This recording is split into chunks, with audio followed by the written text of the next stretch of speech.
자, 오늘은 창세기 강의 59번째 시간입니다. 이 창세기라고 하는 책은 50장에 걸쳐서 기록된 책인데 크게 두 부분으로 나눠져 있습니다. 1장에서 11장까지가 선족장 시대고 그리고 이제 12장부터 50장까지가 족장 시대입니다. 근데 그 족장 시대 때에는 4명의 족장에 관한 기록이 있습니다. 그 4명이 여러분이 잘 아시는 아브라함과 이삭과 야곱과 요셉입니다. 근데 이 4명의 족장을 우리가 살펴보면은 아브라함 하면은 굉장히 큰 이름이에요. 믿음의 조상 아브라함. 그렇죠? 믿음의 표상입니다.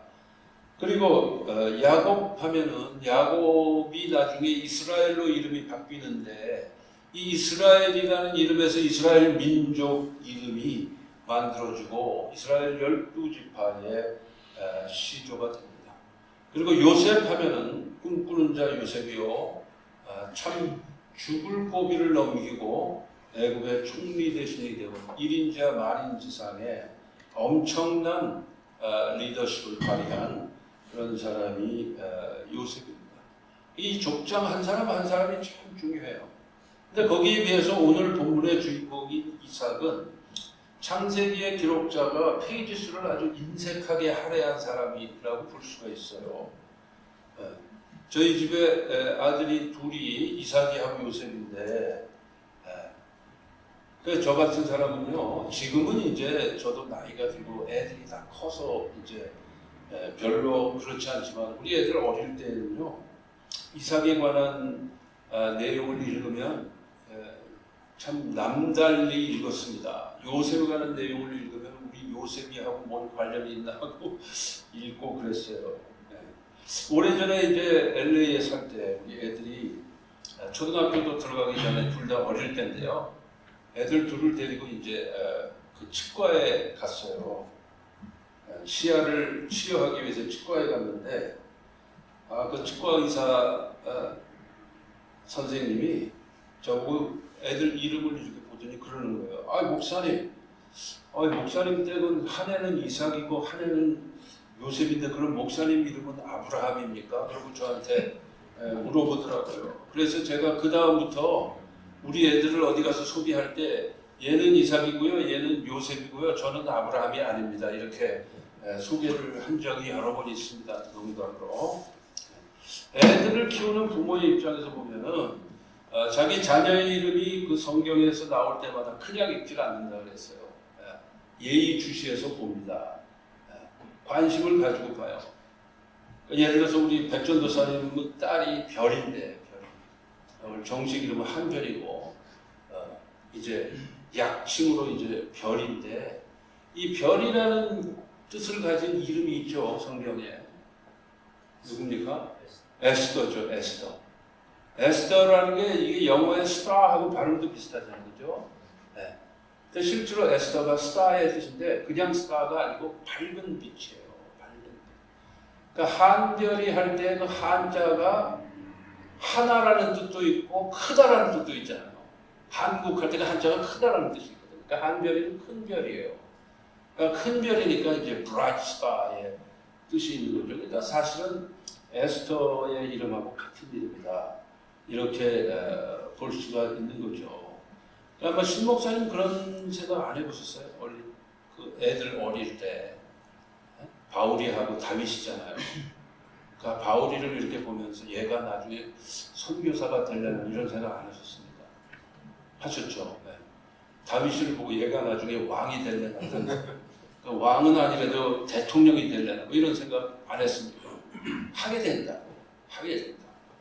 그러니까 그게 이제 부모의 심정이거든요.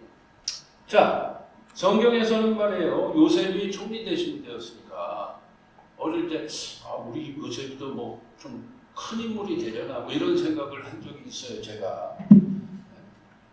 그런데 그 요셉이 나중에는 큰 인물이 됐지만 중간 과정을 보면 죽을 고비도 넘기고 노예로 팔려가기도 하고 감옥에 갇히기도 하고 그러잖아요. 근데 그런 거는 별로 눈에 안 들어오고 큰 인물이 된 것만 눈에 들어옵니다. 근데 그게 이제 부모의 마음이겠죠. 네. 그런데 이삭에 대해서는 별로 성경에 기록된 게 많지가 않아서 별로 깨우칠 않았어요, 제가.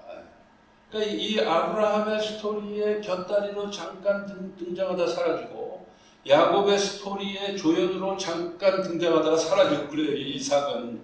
예. 그러니까 사실은 이삭이 주인공으로 등장하는 곳은 창세기 26장이에요. 다른 데는 조연으로밖에 등장을 안 해요. 근데 창세기 26장 안에서만 이제 이삭이 진정한 주인공으로 등장하는데 그 중에서 일부 지난주의 본문인 1절에서 11절은 사실은 아브라함의 스토리하고 비슷하다고요.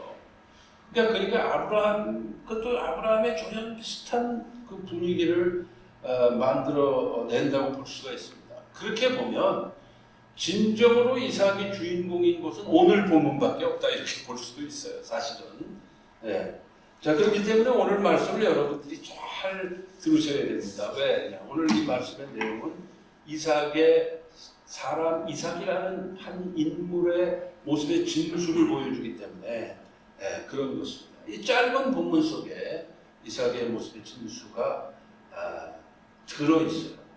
자, 그러면 이삭이 어떤 인물이냐? 지난주일 본문을 통해서 우리가 확인한 바로는 얼핏 보면 참 소심하고 겁 많은 사람처럼 보이기도 해요. 그러나 그 이면에는 이삭은 하나님의 말씀에 철저하게 순종하면서 살았던 순종의 인물이다라고도 볼 수가 있습니다. 이 내용은 우리가 참 잘 아는 내용이에요. 그러나 오늘 본문에서는 그것들보다 더 중요한 이삭의 특유의 모습을 전해주고 있습니다. 그게 뭐냐? 두 가지로 함께 나누려고 합니다. 첫 번째로는 이삭은 어떤 사람이냐? 아버지 잘 만나서 수지 맞은 인물이 이삭이에요. 아버지 잘 만나는 바람에 수지 맞은 인물의 아주 대명사라고 볼 수 있어요. 잠시 전에 언급한 대로 이삭이 아버지 아브라함의 그늘 아래에 있는 인물처럼 보이지만 그 모습이 그렇게 불리한 모습이 아니에요. 왜냐? 아버지 아브라함은 평생 고생만 한 사람이거든요. 고생도 참 혹독한 고생을 한 사람이에요, 아브라함은. 그렇지만 이삭은 아버지 아브라함이 다 다져놓은 발판 위에서 상대적으로 덜 고생하면서 풍요로움을 누리면서 살았거든요. 그렇죠? 또 이삭의 아들, 이삭 다음에 그 족장을 물려받은 그 야곱의 인생을 보면 뭐 아브라함보다 더한 지긋지긋한 고생을 한 사람이 야곱이라고 볼 수가 있어요. 멀쩡한 아들이 말이야 어느 날 죽었다고 뭐 연락이 오질 않나 말이야. 그러다가 나중에 세월이 막 수십 년이 흐른 후에 나중에 갑자기 그 아들이 애굽의 총리 대신이 되질 않나. 충격받지 않은 게 다행일 정도의 그런 아주 파란만장한 삶을 살았던 사람이 야곱이죠. 그러면 이삭 입장에서 볼 때는 아버지 아브라함도 파란만장한 삶, 아들 야곱도 파란만장한 삶을 살았는데 비해서 이 이삭의 삶은 매우 평탄한 삶이었다. 이렇게 볼 수도 있습니다.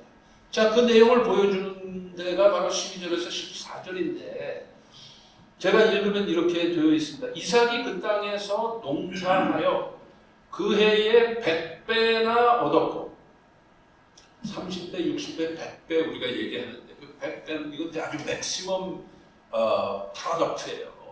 그렇죠? 100배나 얻었고 여호와께서 복을 주심으로 그 사람이 창대하고 왕성하여 마침내 거부가 되어 양과 소가 떼를 이루고 노복이 심히 많음으로 이렇게 되어 있어요. 이 짧은 내용 속에 보면 그 사용된 단어들을 보십시오.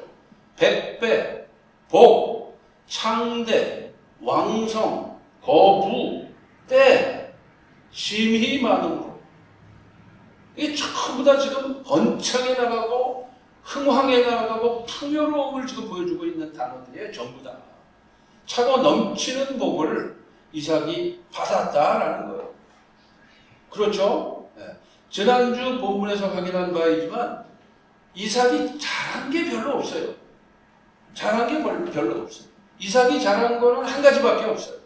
그건 뭐냐? 하나님께서 애굽으로 가지 말라 그러니까 안 갔고 내가 네게 지시한 이 땅에 거류해라 그랬더니 거기에 거류한 것밖에 없어요. 즉 순종한 게 밖에 없어요. 무슨 뭐 훌륭한 일을 했다 그런 게 없어요. 그런데도 불구하고 농사의 소출이 100배에다가 양과 소가 떼를 이루었다고 했습니다. 그 당시에 중동의 사람들은 목축 아니면 농사예요. 그런데 이삭은 둘 다 했어요. 목축업도 했고 농업도 했습니다. 근데 목축업도 성공이고 농업도 대성공이고 형통의 복을 누렸던 사람이 바로 이삭이에요. 이게 이민생활에 투잡 뛰었는데 그 투잡이 아주 다 잘된 케이스예요. 그거하고 비슷한 거예요. 이삭도 이민생활을 했거든. 부엘세바에서. 남의 이민족의 땅에서 뿌리를 내리면서 거부가 됐거든요.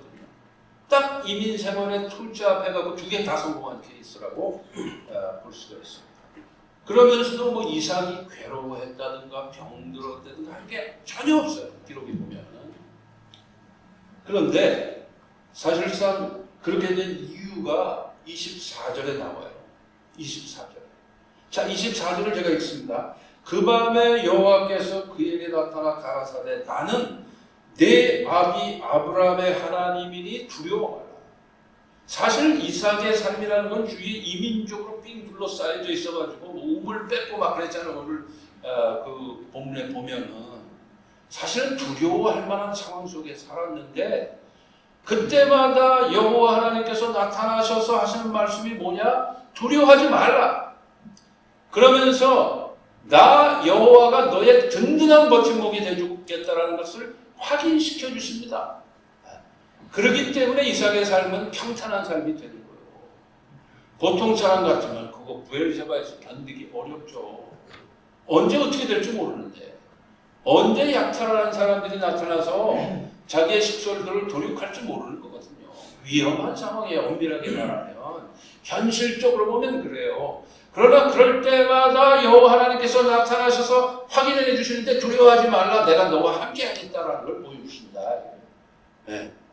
자, 그래서 나는 내 아브라함의 하나님이니 두려워 말라. 내 종 아브라함을 위하여 내가 너와 함께 있어. 이 말씀이 참 중요하죠. 너를 위하여 너와 함께 있어가 아니고 내 종 아브라함을 위해서 너와 함께 있어. 그게 무슨 얘기예요? 아브라함에게 약속하기를 아브라함에게만 복을 주는 것이 아니고 후손들에게도 복을 주겠다고 약속하셨기 때문에 이삭에게 지금 복을 주고 이삭과 함께 하신다는 거거든요. 언약의 하나님 여호와께서 그 언약을 2대에 걸쳐서 확인해 주고 계시는 거잖아요. 물론 나중에 야곱에게서는 3대에 걸쳐서 요셉에게 있어서는 4대에 걸쳐서 계속 확인해 주시죠. 네. 내 종 아브라함을 위하여 내가 너와 함께 있어 내게 복을 주어 내 자손으로 번성케 하리라. 즉 이삭이 이렇게 복을 누리게 된 이유가 무엇이냐? 이유는 한 가지예요. 아브라함의 아들이기 때문이에요. 아브라함의 아들이기 때문에 복을 받는 거예요. 그렇게 하시겠다고 아브라함에게 하나님께서 언약을 맺으셨기 때문에 그 언약을 그대로 성취하시는 거예요. 이삭의 삶 속에서. 네. 이게 참 놀라운 복이죠. 부모 잘 만나서 복 받은 사람이 이삭이라니까. 네. 부모가 그렇기 때문에 부모가 신앙적 삶을 살면 그 자녀가 복을 누린다. 지난주에도 제가 말씀을 나눴습니다만 부모가 신앙적인 삶을 살면 그 자녀가 복을 누린다는 게 하나님이 세우신 원칙이라는 거죠. 아멘입니까? 아멘. 네. 비록 아브라함은 고생을 많이 했지만 이삭이 그 불복을 누리고 있잖아요. 별로 이삭이 뭐 공을 세운 것도 없는데 누리고 있잖아요. 저는 목회자이기 때문에 주위의 목사님들의 모습을 유심히 관찰할 때가 많습니다. 주위의 목사님들의 목회를 보면요, 제 주위에서 목회를 왕성하게 잘하시는 목사님들 중에 아버님이 목사님 사람들이 많아요. 네. 우리는 당대에서 지금 처음으로 목회를 하고 있지만 2대나 3대에 걸쳐서 목회하는 분들을 보면 역시 목회를 잘해요. 역시 목회를 잘해요. 그게 이제 물론 어릴 때부터 보고 배워서 그런 것도 물론 있겠죠. 그렇지만 저는 그 이전에 오늘 이 말씀이 적용된다고 보여져요.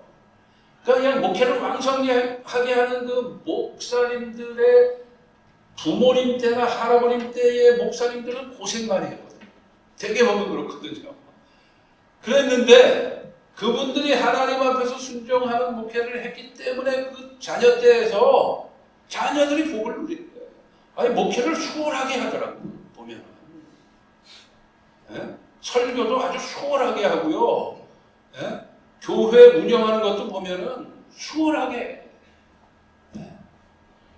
그걸 보면은 참 우리가 느끼는 것이 많죠. 그래서 목회 잘하는 분들 보면 목사님 아들 아니면 장로님 아들이 많아요. 왜 그렇습니까? 부모가 비록 고생을 했어도 하나님이 그 자녀 때에 복을 주시기 때문이 아닐까요? 그러면 이 임목사 같은 사람은 좀 억울한 건가? 아니죠. 억울해할 일이 아니죠. 저는 이삭이의 아버지입니다. 이삭이가 복을 누릴 것이다 이거예요. 제가 하나님 뜻에 합당하게 살면 우리 이삭이나 요셉이가 그 분복을 누리게 된다 이거예요. 그러니까 절대로 하나님 손해 안 보시고 저도 손해를 안 봅니다. 그게 바로 창세기에 이삭이 누린 복이요 우리의 다음 세들이 누릴 분복입니다. 믿습니까? 그러니까 우리의 다음 때 우리는 비록 고생하면서 이민생활을 하지만 우리의 다음 때 사람들이 신앙인의 세컨 제너레이션으로서 복을 누린다 이거예요. 다른 사람들은 지금 대부분 다 지금 공감을 하는데 우리 박대근 전사님 빨리 장가를 가야만 공감이 될 것 같아요. 자, 그런데 그러면 이삭만이 가지고 있었던 특징은 무엇일까? 그럼 이삭이 아브라함 때문에만 복을 누렸을까요? 아버지 아브라함을 만났기 때문에 복을 누린 거 분명해요. 그런데 그거 말고 이삭만이 가지고 있는 아주 고유한 그 인물의 특징이 있어요. 그게 또 복의 이유가 돼요. 그게 뭐냐? 한마디로 말해서 이삭은 어떤 사람이냐? 우물 파는 자였습니다. 우물 파는 자였어요. 본문에 보면 우물이나 물, 샘이라는 단어가 무려 12번이 나와요. 즉 이삭이 우물 파는 사람이라는 것을 보여주고 있는 거죠. 그 당시에 사람들에게 우물은 생명과 같은 것입니다. 생명의 물줄기죠. 그 우물 하나를 발견해서 우물로 만들어 놓으면은 그 현지인들이 내놓으라 이거야.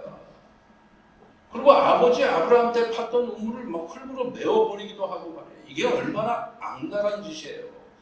근데 그런 거를 감내한 사람이 이삭이거든요. 우물 하나 기껏 파놓으면은 이거 우리 거야 그러고 내놓으라는 거예요. 그럼 이삭이 줘요.